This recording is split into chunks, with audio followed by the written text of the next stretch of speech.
if I add more wrist extension through the impact zone, I am increasing the loft. If I increase the loft, I increase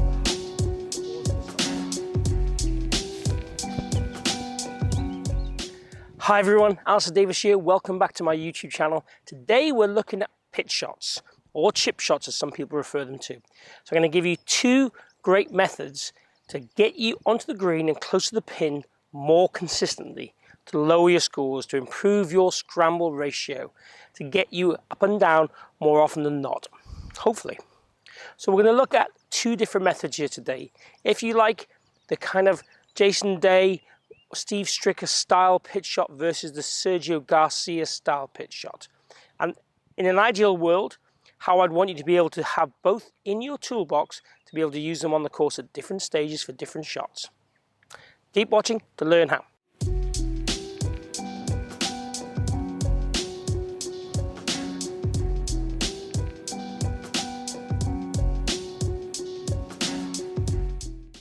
So it's great to be back at the Forest of Arden. I've had about 14 weeks away from here during the lockdown period. Today is my first day back filming and also my first day back coaching. So coaching is back from today. This is Monday, the 15th of June. So interested in a lesson, please hook me up down below my email or check out my website. So today, as I said, we're talking about pitching, how to get the ball closer to the hole. And I'm on the 16th hole here at the Forest of Arden. This is a beautiful par 4. And I manufactured this scenario. It's about a 30-yard pitch. I've got a little bit of green to work with. So in theory, I could play both styles of shot I'm talking about today. Now, the Steve Stricker, the Jason Day one, if you like the zero hinge shot, I call it my thumb down shot. So if you look at my thumbs now, my thumbs are pointed down. My thumbs are going to point down in my backswing. My thumbs are going to point down in my through swing. And I'm going to really try and let the body drive the speed and power. The arms are going to feel like they're along for a ride, a passenger. And all I'm thinking about when I do this shot is the thumbs down. The setup on the shots is going to be the same. We're going to have a narrow stance, the weight favoring the lead foot, the ball in the center. That is the same for both shots. But what I'm going to do with one of them is really feel this is quite stiff and quite wooden. The ball's going to land probably about 65% of the way to the hole and then release the rest of the way. This is slightly uphill, so we might have to factor that into the equation. But the greens generally here are pretty quick. And there's a bit of a slope going from right to left. So if I catch that slope, it's going to speed it up. So these are all things I would put into the equation, the toolbox, when I'm looking to do the shot. So essentially what we're talking about really is thumb down stiff shot with a much wider arc versus a much wristier action, so much more thumbs up to thumbs up. Both shots I want to feel like the right side is connected to the rib cage. So the technical side of things is different. All that's changing is the wrist action. So if I add more wrist extension through the impact zone, I am increasing the loft. If I increase the loft, I'm going to increase the height, so the ball is going to stop quicker. If I increase the loft, I increase the spin loft in theory if I have the same angle of attack. I want to hit down on both these shots. So if I do that, I'm going to increase the spin. So basically, the one shot's going to have naturally more spin and more stopping power versus the other one's going to have more release, which is why I'm saying to you as a golfer, you could use these two shots on the golf course for different scenarios.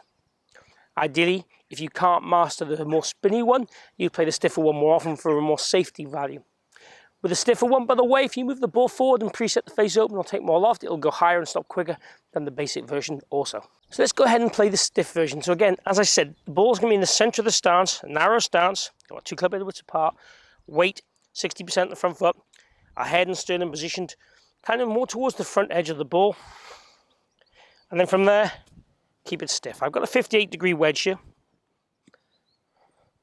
First time I use this club on the course. Let's see how it goes. So keep it stiff.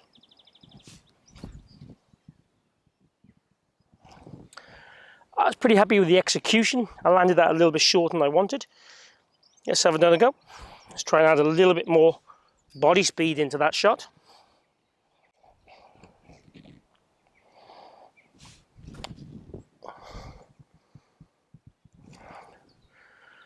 Much happier with the result.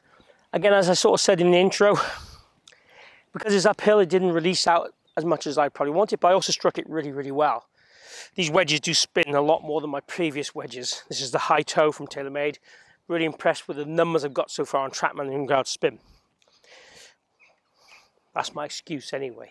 You've got to have an excuse.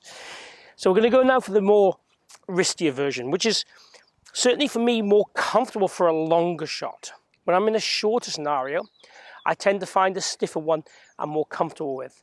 And I might, as I said, open the face, put the ball forward to change the trajectory, to change the stopping power a little bit that way. But when I'm a bit further away from the hole, I tend to find if I go for what I'd call a more natural wrist position as the swing gets longer, the wrists start to set more naturally because the club is quite heavy at the end. So as I get to a longer swing, the stiff version becomes a wristier version anyway. So for me, this would probably be about a waist-high arm swing, and then let basically the wrists do what they want. Let's have a go. Let's see if I can get this one done in one shot.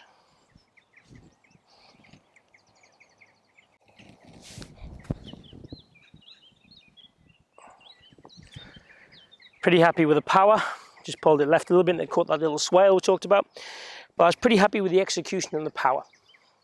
So those would be the two shots you can play from around the greens. And as I said to you, for me, when I get further away from the hole, I would only ever play the wristier version. Even if it's just a natural swing for you, the wrist will work more. I am going to do another video where I talk about detail of the wrists in terms of options. But if you imagine in the stiff version, if you were a clock face, you'd want the arm and shaft to kind of be pointing at the same time. So let's say 8 o'clock. Whereas in the wristy version, the arm might be 8 o'clock, but the club head might be up to 10, 11 o'clock up here. That's the way of deferring it to be different. In theory, you're going to gain a little bit more speed with the wrist cock too, but you are adding more loft. So there'll be a crossover when it starts to go definitely further, because the speed will outweigh the loft increasing you're adding to the shot. So there you have it, two different pitch shots, stroke chip shots you can play around the green. And hopefully just using the theory of kind of thumb up and thumb down will give you a different outlook and perspective and concept that gives you more confidence when you're playing these shots around the greens. Again, we see a lot of people that will hit great shots to the edge of the green and then really struggle around the greens because of concept of fear. We want to have simple trust mechanics around the greens, so simple methods. Load the weight in the left and just pivot, something like that, or thumb down, thumb up. These kind of things work really well for most of my students and for me personally too. If you've enjoyed today's video, please click like and share the video. Also, please chat down below and comment and ask any questions or request any videos, and I'll get back to you as soon as I can. So lastly, thank you for watching, thank you for tuning in. Please, if you haven't already followed me or subscribed, hit my logo down this bottom corner and join me on my journey and let me help you improve your golf. Great to be back at the Forest of Arden also. See you soon, guys.